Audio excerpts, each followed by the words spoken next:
Basir babbar illa ce wadda take lafiya. Basir babbar illa ce wadda take taɓa lafiyar ɗan adam.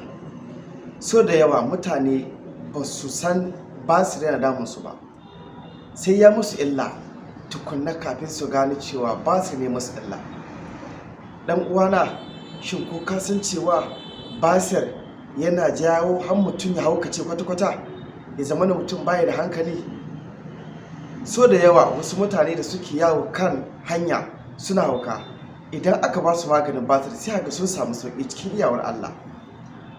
Tabbas basir babban matsala ce.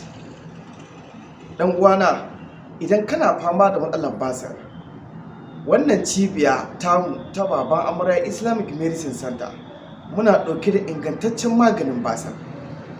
Akwai basir wanda yake sa fitar jini idan mutum ya je bahaya.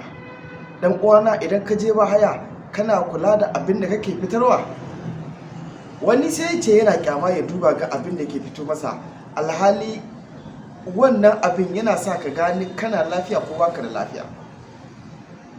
Dan uwana, idan kana fama da matsalar basir wanda take sa fitar jini, muna ɗauke da ingantaccen magani wanda yake warke wannan matsala cikin sauƙi da yardar Allah. Da masu fama da matsala ta basir wanda take sa fitar baya, idan mutum ya je bahaya sai abu ya fito masa, wani sai ya tura, wani kuma sai ya ƙi komawa, sai an wahala kafin ya koma. Muna da maganin basir wanda yake sa fitar ƙuraje bakin dubura. Dan uwana, idan kana fama da waɗannan matsaloli, to ka yi ƙoƙari ka mallaki maganinmu na basir wanda yake warkar da dukkanin irin wannan matsala. Ubangiji Allah ka ba mu lafiya albarkar Muhammadun Rasulullah sallallahu alaihi wasallam.